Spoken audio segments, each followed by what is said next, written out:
Hi Saints, welcome back to my channel. I have my all dark coffee with me as per usual, and if I could summarize the entirety of this video, it would be a massive hear me out. Let me tell you something. All right. Let me tell you something.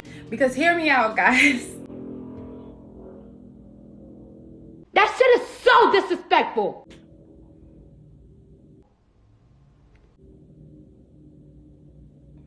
So disrespectful. Ever since the beginning of my filming process, every time I go to film, usually when I look out, my neighbors will be outside smoking because for some reason this man is always stressed. But he's not outside today, and it's kind of a gloomy day. Like, it's 1:18. I think it's about to storm really hard because Florida weather is very indecisive and climate change and the world's ending. I don't want to go into existential dread because I've been doing good, but these past couple of days he hasn't been out, and I'm just a little bit sad by it because it's been an ongoing trend for him to be out. Today's video, we're talking about a movie that has always been an all-time favorite of mine. I think I watched it like 2 nights ago. I was actually gonna film this yesterday, but I forgot. I've always loved this film. I used to watch it with my mom. It's just one of those movies that I've always liked despite what critics have to say. And that's Hancock, starring 2 of the finest people on planet Earth. One, Will Smith, back in his prime, and Charlize Theron, who will always be fine.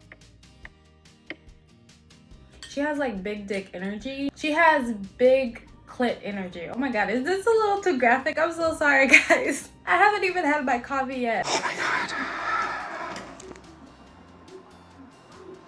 I'm sure you guys probably already heard of this film before, or probably have seen it or came across it some way, somehow. But it's relatively old, and in my opinion, I think it's very underrated. I'm gonna give you guys like the online summary of it, and then I'm gonna give you guys my summary of it. I'm gonna give you guys my case for why I think this is the perfect romantic comedy. Why I genuinely feel like this film encapsulates all the frustrations of love. This film is actually hilarious. I know it's an action film. I know it's surrounding a very rugged, oh my god, so much shit has been happening. Like, why is my speaker speakering? It's about like a very, you know, down on his luck, very bad boy-esque, Deadpool-esque. And if you guys have been watching the show called The Boys on Amazon Prime or something like that, he's more similar to probably like Homelander. He's a superhero who's kind of like also a bad guy. Like, what would a superhero do if genuinely, you know, their sole purpose wasn't to please everyone and save everyone's life type of thing? But a little less extreme than the show The Boys, because, you know, Hancock is not out here actively killing people. Although he does shove another guy's head inside another guy's butt. Did you shove a man's head up another man's ass? We're gonna get to that. A scruffy superhero named Hancock, played by Will Smith, who's fine as fuck, protects the citizens of Los Angeles but leaves horrendous collateral damage in the wake of every well-intentioned feat. That's okay with Hancock. He doesn't care what people think and is just as likely to be found dozing on a park bench as saving a damsel in distress. However, after saving the life of a PR executive played by Jason Bateman, who's absolutely hilarious, his comedic timing throughout this entire film was just so fucking good. Like, duh, he's just the best. And meeting the man's beautiful wife, Charlize Theron, who's such a bad bitch, and I love her so much, he realizes that he may have a sensitive side after all. And their son in this film is honestly so cute. Oh my god, guys, it's raining. I love the rain. I love being inside when it's raining.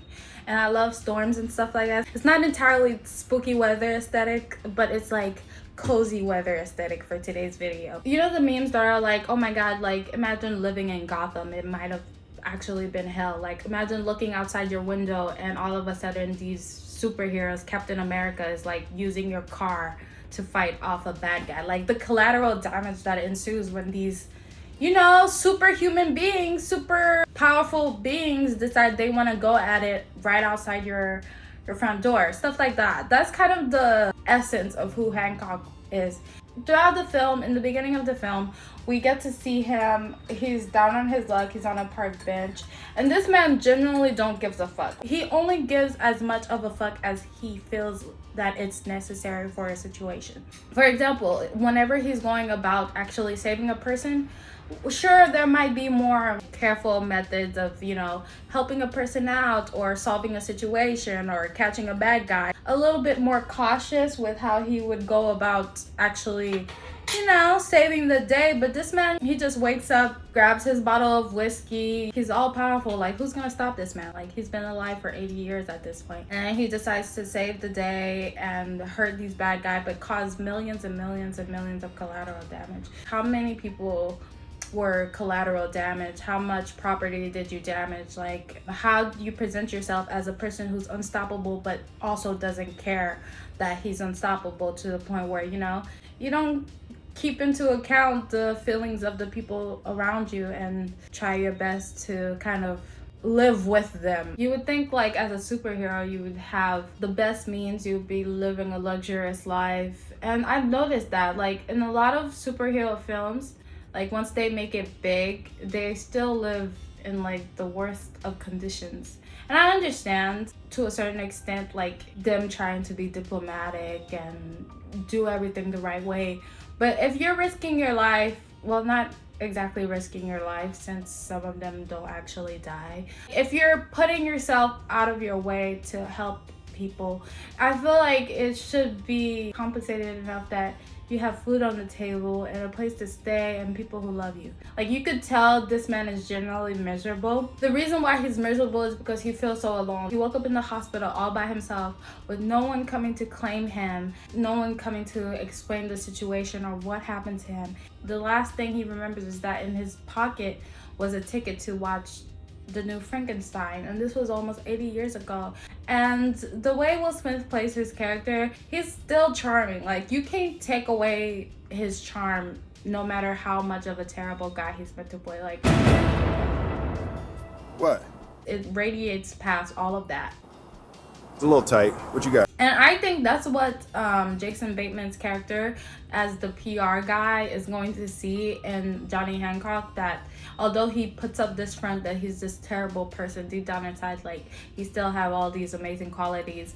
And then one day there's this guy played by Jason Bateman's character who's trying to change the world. Like, he has very great intentions with how he wants companies to start using a unifying symbol in order to showcase that they're, I don't know, environmentally conscious or trying to put an effort to help people. He truly believes in marketing, and he's a PR agent. Like, that's his job. But the way he uses it isn't necessarily for selfish reasons. He uses it as a way to showcase that if people have, like, a symbol, if you have a message, if you have something that stands for good, it can genuinely unify people for good. So that's his thought process. And when he meets John Hancock, he's stuck on the train tracks, and John Hancock could have easily just taken his car and lifted up in the sky so that this man doesn't get killed by the oncoming train.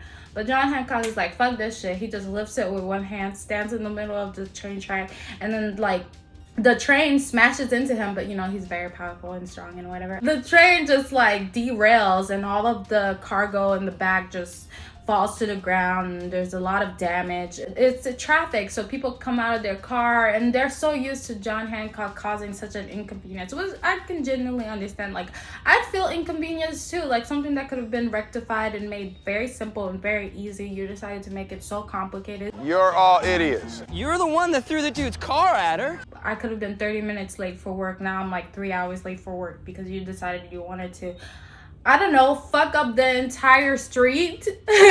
So they're all pissed at him, and they're yelling at him, and they're very angry at Hancock. Everyone is kind of just like, look what you did. Everyone but Jason Bateman's character. And Jason Bateman, he feels very happy. He's like, thank you so much for saving me, actually. We should be thanking this guy, even though, like, he totaled his entire car. And I think the reason why he approached them in that way is, one, he wanted to sell himself as very trustworthy, as, like, this is how I saw it. I don't know if you guys interpreted it the same way, but he's like, okay, this is bad, but I know what can come from this if things go well. If I can talk to him and actually get him to start changing his ways and seeing that there's different ways you could do this, I know that in the grand scheme of things, this will be well worth it. He approaches John Hancock, who's understandably standoffish. He puts on this front like he doesn't need anyone. He's solo dolo lone wolf. He was here by himself so he can continue by himself. And then Jason Bateman's character is like, you know what, come over to my place. I think he flies him over there or something like that because his car is kind of fucked up. He invites John Hancock in. We meet Charlize Theron, who has a son with Jason Bateman's character. When I first watched this, I was so mad at her because she was so judgmental towards John Hancock.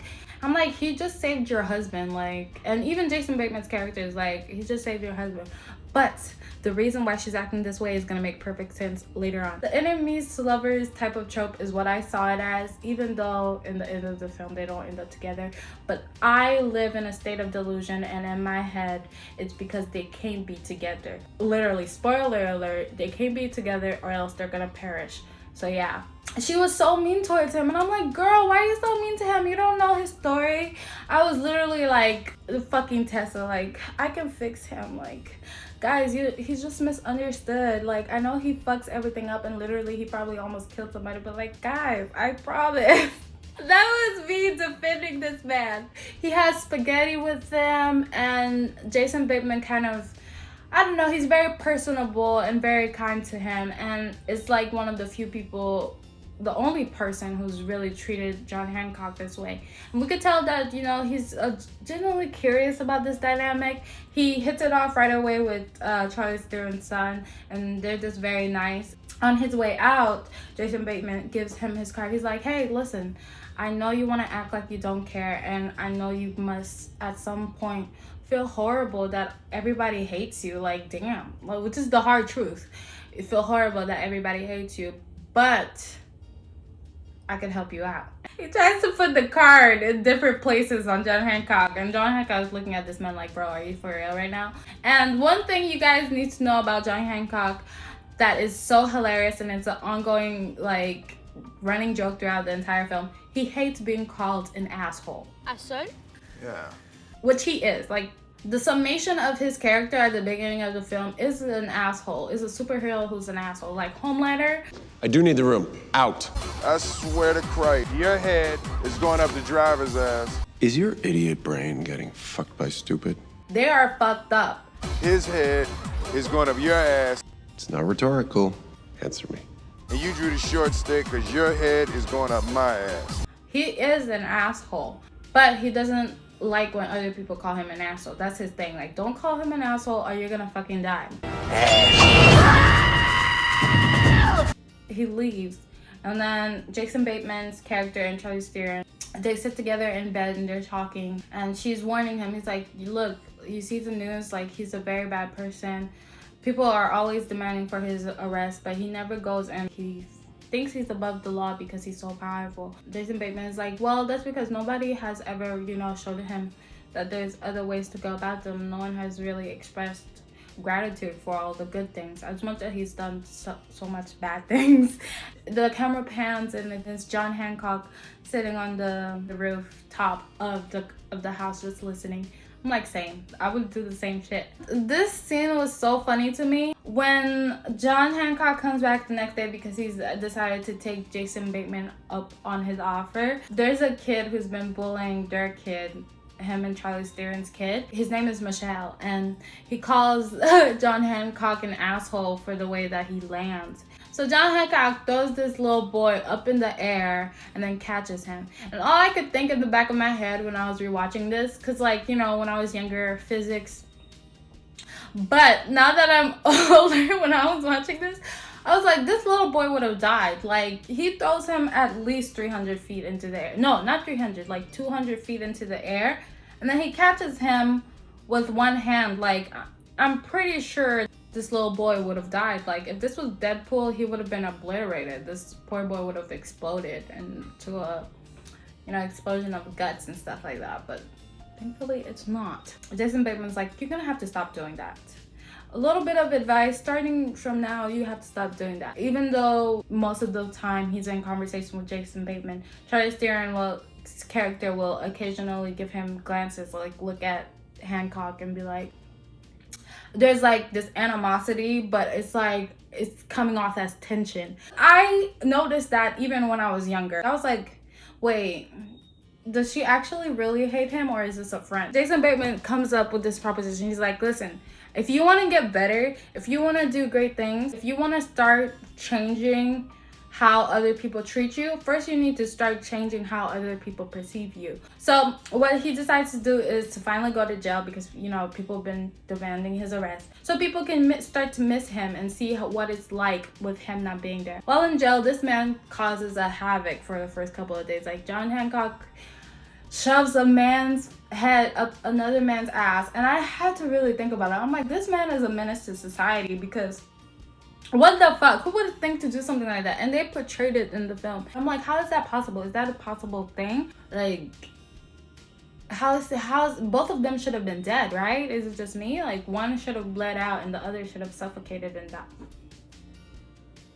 I'm not gonna think too hard about it. Moving on. He stays in jail for a couple of days and he starts opening up. He takes this alcohol group where he's talking to other people a little bit, slowly starting to open up. Despite how much people yell at him, because truth be told, our man, Hancock, is the reason why the majority of some of these bad guys are in prison. But no matter how much they nag at him, he doesn't retaliate. And in every opportunity, like, this man could easily fly out of jail. He doesn't. And then Charlize Theron, she comes with her son. They bring him spaghetti. I'm like, girl. They bring him spaghetti and it's just him and they're talking a little bit. I'm like, oh my god, they're so cute. And then Jason Bateman is like, okay, like, here's a superhero suit so that when they do call you, because eventually they're gonna want you to come help them once they realize, like, once the mayor realizes, or the chief of police realizes that, hey, John Hancock was the only guy scaring all these bad guys off the streets. And now he's behind bars, so these bad guys think they could just do whatever. So Jason Bateman's like, you're gonna wear this when that happens. Hancock is like, I'm not wearing this shit. But he does end up wearing it. Oh my god, he's so cute. Eventually, after a couple days, and with crime rates going through the roof in his city, eventually the chief of police decides they need his help. There's a bank robbery going on, and the robbers have attached a bunch of C4 onto, you know, typical bad guy stuff, but the C4 onto all of the hostages. There's a police officer woman down. First of all, can we get into how hilarious Will Smith is? His attempts at being kinder and more considerate is funny. When he's saving, like, the police woman, he's like, do I have permission to touch your body? He's also like, good job. And then he's like, I'm about to lift you up right now, but it's not in a sexual manner. Although you are very attractive. Like, his attempts are just so funny. This woman has been shot in the leg. Like, she is dying. She's like, boy, if you don't get me the fuck out of here. And so, you know, he does his thing. And he looks so cool. He goes into the bank and the guy has this, whatever type of remote that he has that's controlling the C4 or keeping it from blowing up. He must keep his thumb on it. And you guys can't tell me this scene wasn't fucking iconic. This guy calls John Hancock an asshole, right? After John Hancock done, you know, took out all of his other accomplices. And it's just that one guy. And he's threatening Hancock. He's like, you know what? This is what actually is gonna happen. If you want these people to be alive, to remain living and breathing, you're gonna fly me out. You're gonna bust me out of here. You're gonna take all this money from the safe and you're gonna get me somewhere safe, and then I'll give you the remote.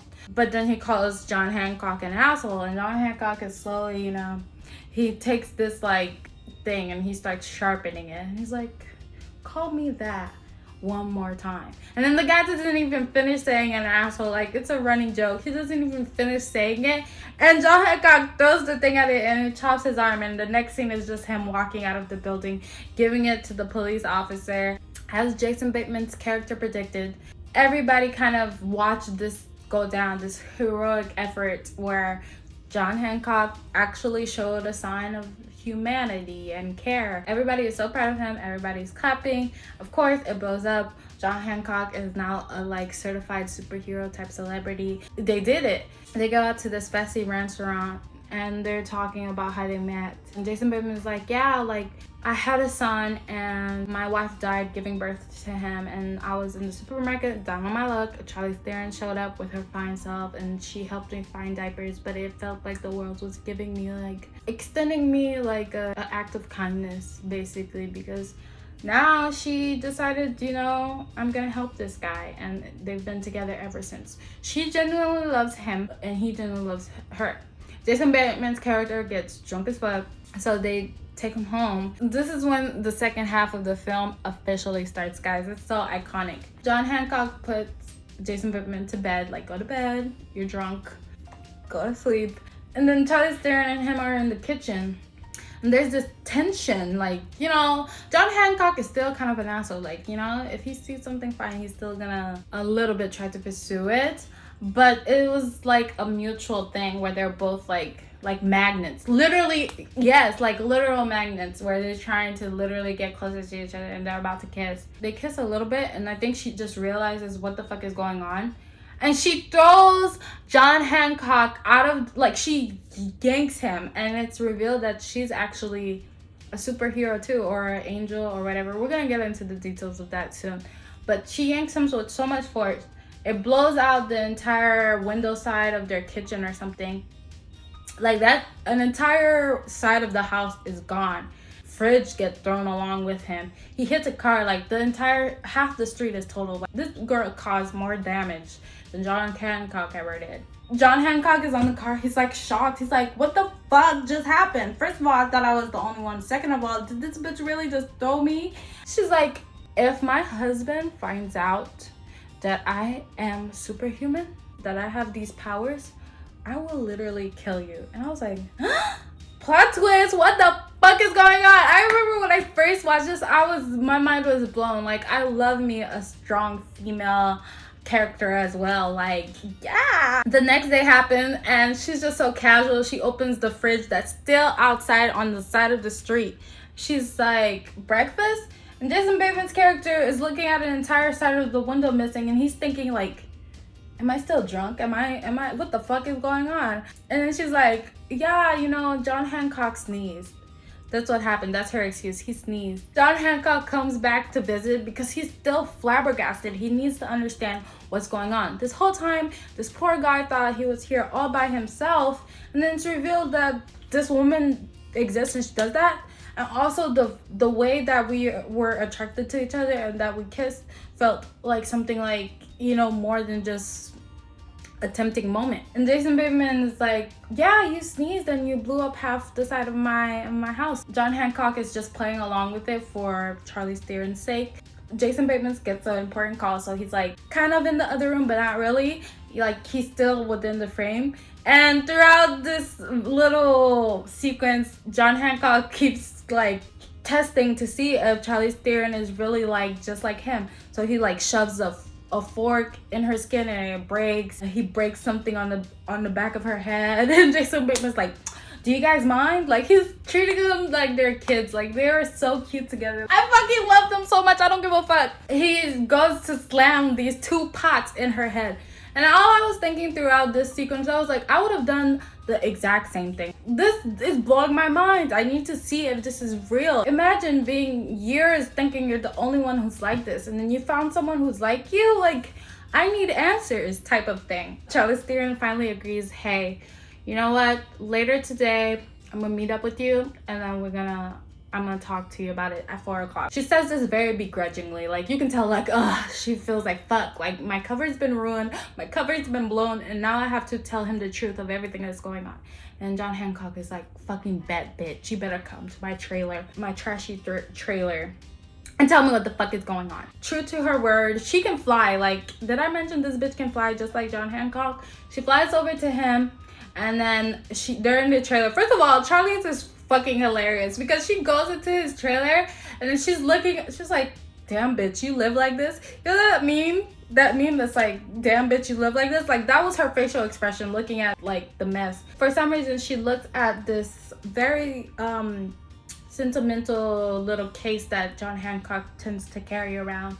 And it's sentimental to him because in the case is the ticket of the last thing he ever had, the only clue he ever has of where he came from, which was the ticket of the Frankenstein film that they found in his coat pocket when he was originally hospitalized 80 years ago and woke up with no memory of who he was, what happened. The reason why he has his name, John Hancock, is because a medical professional was examining him about his John Hancock or wait a minute. I just realized that's what happened. And so he literally thought that was his name. This poor guy, he's like a lost puppy. He's so cute. When they're there, John has like all these little popcorn around, like unpopped popcorn. And the tension between them is so iconic that the popcorn start popping. Like, we talk about Bella and Edward being like total simps for each other, but these motherfuckers are in the same room as each other, and the tension between them, the electricity radiating between these two horn dogs are so intense that popcorn literally starts popping. I was like, what the fuck? I love this shit so much. He's like, what's going on? What is this? You have some explaining to do. And so she slowly starts to explain, and it delves into this whole chaotic argument. She starts explaining. She's basically like, well, we're brother and sister. That's why. There's only 2 of us left. Everybody else paired up together and fucking died. It's just us 2, and that's all you need to know. She thinks she could get it all away with it easily. And John Hancock is like, no the fuck we're not. This is clearly something more. You're keeping something from me. She tries to run away. John Hancock runs after her. These motherfuckers start flying in the air and hitting each other. And he's like, tell me what's going on. And she's like, okay, if you want to know so bad, well, we used to be together, but now we're not together. That's it. He's like, that's it? You have more explaining to do than just that. I woke up in a hospital 80 years ago with only a ticket of what's going on. And you were here the whole time and you never said shit. You never tried to fucking find me. Understandably, our guy is fucking pissed. But Charlie Theron's like, well, bitch, I don't owe you shit.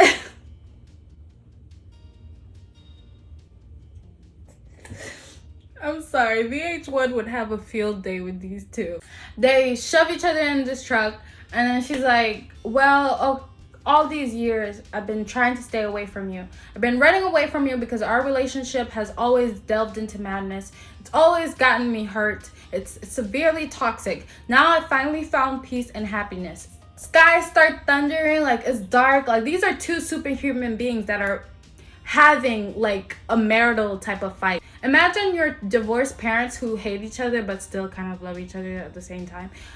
Pull up on each other and like practically pull out knives. That's the type of energy they're giving.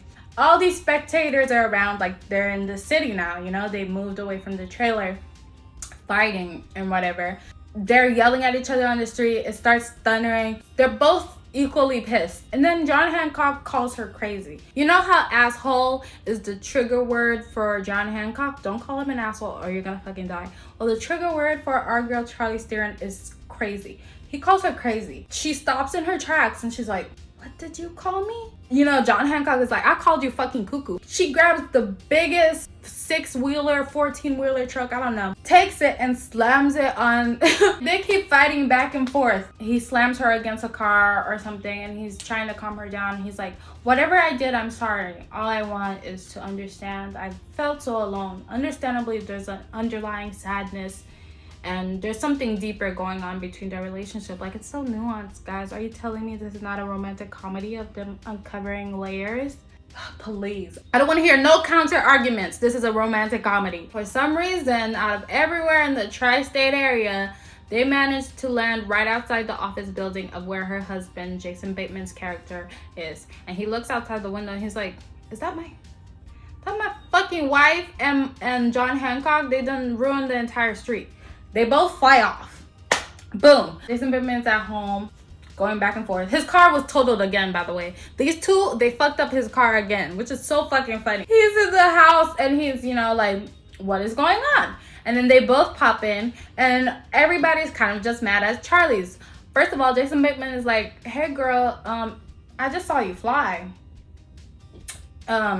We've been together for a while. Like, you would think you would mention, like, on the first date, you know, I like cats, I like hiking, blah, blah, blah. Also, like, I'm superhuman and I can fly. But no, you didn't mention that. And she's like, well, yeah, I'm super strong and I can fly. That's all there is to it. This girl literally keeps minimizing the situation. I'm like, girl, if you don't just sit them both down and explain what's going on. And then John Hancock is still kind of pissed because he's like, well, I just found out we used to be together. We used to go together. Like, I need details. Like, we used to be in a relationship. What the fuck happened? And she don't want to answer any of them, you know, really. At the end of this scene, basically, John Hancock kind of gets dismissed.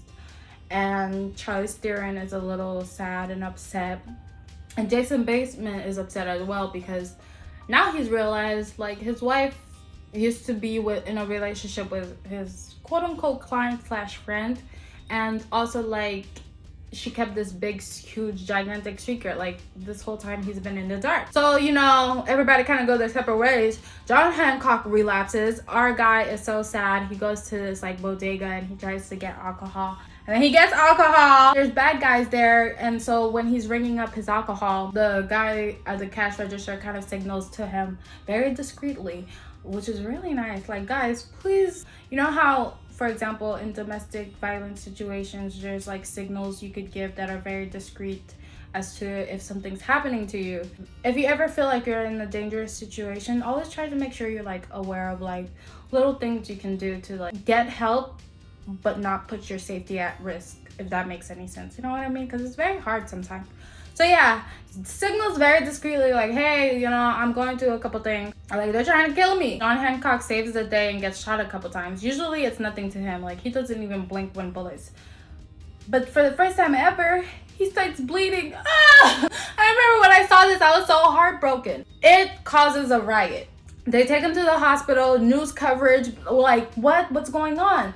Like, this is the first time John Hancock has begun to bleed. Meanwhile, all of this is going on, the whole arguments and relationships and all of this, and the questioning of whether or not John Hancock is actually mortal. While all of this is going on, the people that John Hancock has put in prison, the bad guys that he kind of harmed throughout this beginning half of the film, come together in the same prison, and they're like, you know what, we need to stop John Hancock. He violated us, like, we need to get revenge. They hear the news that he's in the hospital. They've managed to come together and break out of prison. So while all of this is going on, John Hancock is in the hospital bleeding for the first time. Like, this man is shook. He's like, oh shit, not me being back here. Charlie Theron, who's kind of went off, I guess on a walk to clear her head. I don't know where she went off. She visits him and she's so incredibly sad. Like, oh, you guys don't understand how much I shipped them together. She loves this man and he loves her, and he's looking down at him. He's like, you have to get far away from here. The reason why whenever I'm, you know, kind of putting you at arm's distance is because like throughout the course of our entire relationship, people have always come after us and they've always harmed us. And whenever we're together, the more mortal we become, the weaker we are. We start turning into human beings. And this is the quickest it's ever happened. But just from our, you know, small interactions, now you're becoming mortal and you're becoming weak. And I'm like, girl, if this is the facts, why are you in the hospital right now? If you don't go get as far away from this man as possible so he could, you know, start getting better. But then I understood. I was like, okay, if she doesn't want him to keep coming after her, you know, because like naturally she's the only other one that's like him. She wants him to stay away for his own safety. She has to tell him, you know. She kind of chose the worst moment ever to tell him, but I mean, shit, might as well get it over with. She's telling him this information. She's like, you've saved me countless times, and she refreshes his memory of all his scars, and it's just a very touching and loving moment. And even Jason Bateman, who goes into the hospital and brings his son with him, is kind of understands that there's unfinished they need closure with each other, and he kind of gives them that space. Like I really liked her husband. Like, I don't know, maybe it's just me, but I genuinely feel like it's okay for a person to be cordial with someone who used to be in their life. Like, I think it's more of a red flag if a person hates their ex. Like, if you're in a relationship with someone who's like actively like, hey, you're a horrible person, but you were in a relationship with this person for like years and years and years. And if it's not something where they actually are a terrible person, it's one of those things. It was just like, oh, it's just a fluke. Then it's definitely okay for y'all to still be cordial and kind towards one another. Doesn't mean y'all should be trying to rekindle anything, which is not the case in this situation. But she does kiss him, and I do wish they were together. He gives them that space to kind of get that closure. But in the middle of doing that, the bad guys have broken into the hospital and they shoot our girl Charlize Theron in the back like 14 times. Not 14 times, I'm exaggerating. But they shoot her in the back multiple times. John Hancock with this guy's already weak, you know, he's already gotten shot. He's turning mortal. He's actively bleeding. Like, they beat his ass. But he tries his best to cover her. He's saving her. He's literally doing what needs to be done. And then, like, he barricades the room. Some doctors are working on her while he's fighting the bad guys. There's a whole amazing sequence that goes on. John Hancock is on the floor bleeding out. And then the way they filmed it is like, I guess they can feel each other's pain because they're both going through it. Like, when I tell you, these two are down so bad, and I was just like, wow, like, this is like such a great twist. Like, if you think about when this film came out, it came out in 2008. Like, now in retrospect, watching this type of film, you're probably like, oh yeah, this is typical. Like, new ways of reimagining superheroes and romantic relationships, like that is always interesting, and it's something that has been done more often. But if you think about in 2008, not everybody was doing this, so this is definitely interesting. So when I was watching this, I was like, oh my goodness, this is not what I expected at all. They could feel each other's pain. He's trying his best to get a little bit further away. He's literally about to die. The guy that kind of cut his arm. The guy that he cut his hand when he was saving the people from the bank is the guy that's about to get the final kill. Like, he's about to get the final blow in on John Hancock to kill him. And Jason Bateman's character gets this like hatchet or something. I forgot what he got, but he basically slices his other arm off. And I thought that shit was so funny. Like, this man can't catch a break. Like, both hands are gone. It was so funny. And then John Hancock is dying. He's bleeding so hard. And he manages with his last remaining strength to fly out of the hospital, fly out of the entire place, and leave. And it's just the cutest, sweetest thing ever, because it's like the biggest sacrifice. The best thing you could do for someone you love. This is what I'm saying. Like, this film is an iconic example of romance, okay? I don't care what anyone says. I will stick beside this film till the day I die. He leaves, and he understands that the biggest way he can, you know, show that he loves this woman, like, he's done everything for her. Like, all those years, he's always saving her, is to get as far as possible, even though he understands that means he's gonna be the loneliest guy ever by himself. But at least she's gonna be happy, go back to Jason Bateman, and she will die, in essence. And in the back of my head, I was thinking that, but then I was like, they're both kind of immortal. So, like, when Jason Bateman eventually dies, like, there's still hope. So I don't care what anyone says. In my universe, they get back together when Jason Bateman died, and they live a long, happy... But I'm thinking to myself, I'm like, do I want them to live a long, happy, mortal life and then die, or stay far away from each other and remain, you know? I don't want them to turn into human, because, like, I understand, but, like, there's so much good. And I think it kind of hints that they might not, because she does, while he was dying, she did confess to him, like, because, you know, hypothetically, like, Charlize Theron could be doing the same thing of helping people, but that's not who she is. Like, she's not the person that wants to be a superhero, but she's like, it's always been ingrained in you, John Hancock, to help people, to save people. Is fate. It feels fated for you to do this, because you always, even when he's an asshole, he's still saving people type thing. So, like, you can't not say, like, this guy isn't meant to do this thing. And so a part of me does realize realistically they're probably not gonna get back together, because, like, he has a mission to save the world, and he's so fine in his suit. And then, like, it fast forwards to a couple years later, and then he's on the phone, and he calls Jason Bateman. He's like, look up at the sky, and in the moon he imprinted the heart. Which, let's not get into the logistics of what this means. Like, he literally just, I don't know how he sprang this, I don't know, but he managed to go to the moon, put a red heart, the entire symbol that kind of symbolized coming together for the better good that Jason Bateman has been trying his best to market for other companies to get behind. He puts that in the sky, and he's it's so funny. Jason Bateman looked at his wife Charlize Theron, is like, oh my god, am I gonna get in trouble for this? But it's just a sweet gesture. So at the end, everybody is happy. The son is happy. They get a hint that, oh, okay, he's still out there doing good. And it's just the sweetest moment ever. And there's this end credit scene, period. Like, you can't tell me this iconic. There's this halfway mid-credit scene.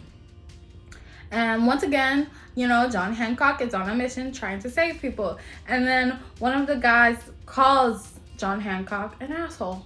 And John Hancock kind of looks at Will Smith actually kind of looks at the camera, and he has this smirk because we all know what the fuck is about to go down. And it's just the most iconic ending ever. Like, this film truly is the perfect combination of enemies to lovers, romantic comedy, and it's just so beautiful. It's just, this film will always make me happy. I don't care what anybody says. And also, like, I've always mentioned this, but no matter what a person has to say about any and everything or online, unless it's something that's genuinely triggering for you or something that, you know, you just don't feel like it's worth your time checking out, you should always check out whatever it is to form your own opinion about it. But unless it's something you genuinely feel like you don't want to do or check out, you know? Because especially when it comes to things that are creative, things that are meant for interpretation, because it's more difficult to give a right opinion about something that's meant to be interpreted differently by any and everybody, unless it's just genuine garbage. Like, there are some things that are objectively trash, but there aren't always experts, like literal experts of creativity, you know, things that are meant to be creative. So I genuinely enjoy this film. This film makes me so happy every time I watch it.